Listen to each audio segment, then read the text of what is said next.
Salam sejahtera Malaysia, selamat datang ke channel Fails Lifestyle. Info padu, info hangat disediakan di dalam channel ini. Dalam sebuah artikel daripada Malaysia Kini, Saman fitnah, Kit Siang sedia heret Anwar ke mahkamah. Heret Anwar Musa ke mahkamah. Lim Kit Siang, yaitu veteran DAP, bersedia untuk memfailkan saman fitnah terhadap bekas Menteri Anwar Musa berikutan dakwaannya yang menafikan memfitnah veteran DAP itu berhubung rusuhan kaum berdarah pada 13 Mei 1969. Peguam Lim Sangit Kaurdio mengesahkan perkara itu pagi tadi selepas menerima surat maklum balas daripada pasukan Peguam Anwar Musa pada 21 Julai.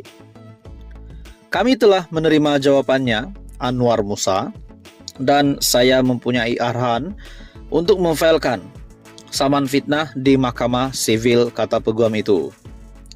Ketika dihubungi Malaysia Kini, Peguam Anwar Musa, Rosli Dahlan, menyatakan bahawa kami akan membela. Dalam surat 21 Julai yang dikeluarkan oleh peguamnya daripada firma Rosli Dahlan Saravana Partnership, Anwar Musa menegaskan bahawa ucapannya pada 6 Julai adalah berdasarkan fakta, sah dan wajar, serta tidak berniat jahat atau memfitnah. Berdasarkan premis itu, semua dakwaan dalam surat kamu dinafikan. Kami diarahkan untuk memaklumkan kepada kamu bahawa jika pelanggan kamu memutuskan untuk memfailkan sebarang tindakan undang-undang, kami mempunyai arahan untuk menerima perkhidmatan proses dan pelanggan kami akan mempertahankannya dengan bersungguh-sungguh. Semua hak pelanggan kami terpelihara secara nyata, petik surat itu. 10 Julai lalu, Lim melalui pasukan peguamnya menyampaikan surat tuntutan kepada Anwar Musa. Kini ahli PAS berhubung dakwaan mengaitkannya dengan rusuhan kaum yang menyaksikan ramai terbunuh itu. Dalam surat itu, Lim menuntut penarikan balik kenyataan Anwar Musa yang didakwa memfitnah, permohonan maaf dan sejumlah ganti rugi untuk dipatuhi dalam tempo 14 hari dari tarik surat berkenaan. Teruskan bersama di dalam channel ini untuk info yang seterusnya. Halo semua, salam sejahtera Malaysia. Selamat datang ke channel Fails Lifestyle.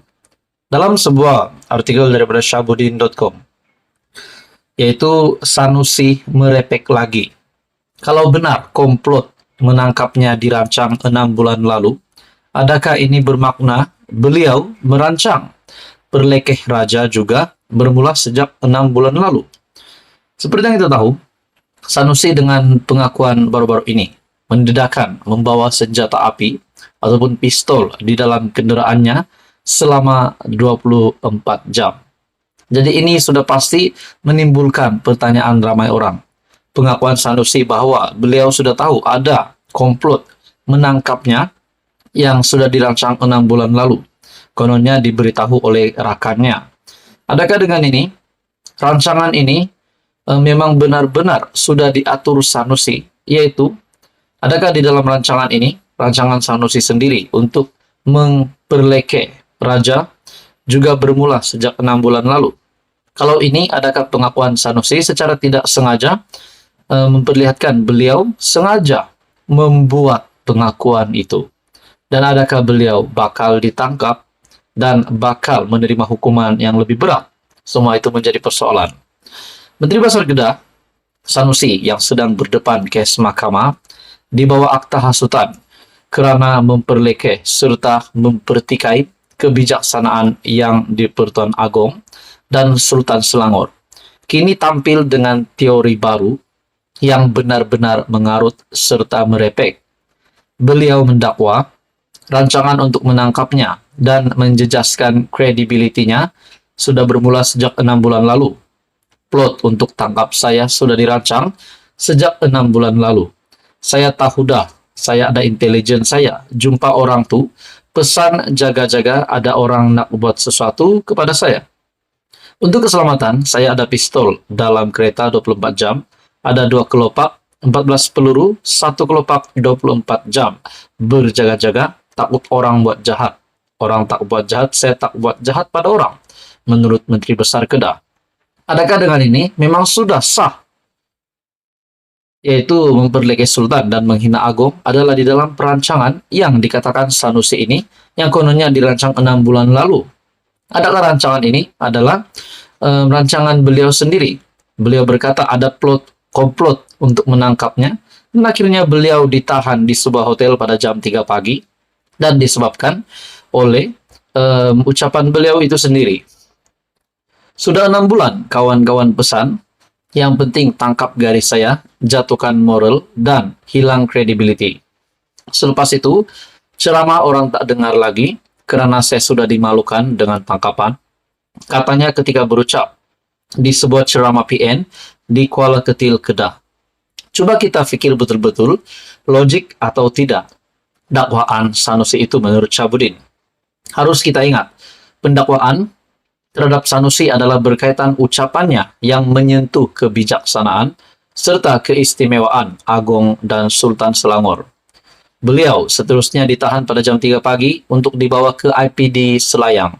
Seterusnya diiringi polis ke Mahkamah Selayang untuk berdepan pendakwaan berikutan panggilan telepon daripada polis tidak dijawabnya, malah di-rejectnya. Dan ini dinyatakan sendiri oleh Ketua Polis Negara. Pendakwaan dan tangkapan terhadapnya bukan kerana menyerang Perdana Menteri, timbalan Perdana Menteri, mana-mana menteri atau lain-lain figura politik di negara.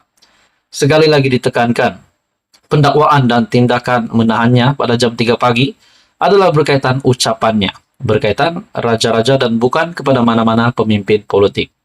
Dengan itu, di mana logiknya bila Sanusi mendakwa ada rancangan atau komplot untuk menangkapnya sejak 6 bulan dulu lagi. Beliau didakwa di mahkamah dan ditahan hanyalah kerana ucapan yang dibuatnya baru-baru ini. Dalam artikel ini lagi, kalau benar sudah ada rancangan untuk menangkapnya sejak 6 bulan lalu, tentulah kesnya bukan berkaitan singgungannya terhadap raja-raja, tetapi berdasarkan kes lain yang ada kaitan dengan politik. Dakwaan Sanusi hanya boleh dikira sahih jika beliau sebenarnya memang sudah merancang untuk memperlekeh serta mempertikai kebijaksanaan Agung dan Sultan Selangor. Mana tahu entah-entah sejak 6 bulan atau 7 bulan dulu lagi, Sanusi sudah ada perancangan demikian. Jika tidak, mana mungkin ada rancangan untuk menangkap bermula sejak 6 bulan dulu lagi, sebagaimana didakwanya. Apapun, seperti kata Anwar Ibrahim baru-baru ini, kamu cerca raja, itu nasib kamulah. Dia bagi saya dengan kenyataan pendek daripada Perdana Menteri itu pasti mengejutkan ramai, terutamanya kepimpinan di dalam PN dan PAS. Saudara-saudara, apa komen Anda? Teruskan bersama di dalam channel ini untuk info yang seterusnya.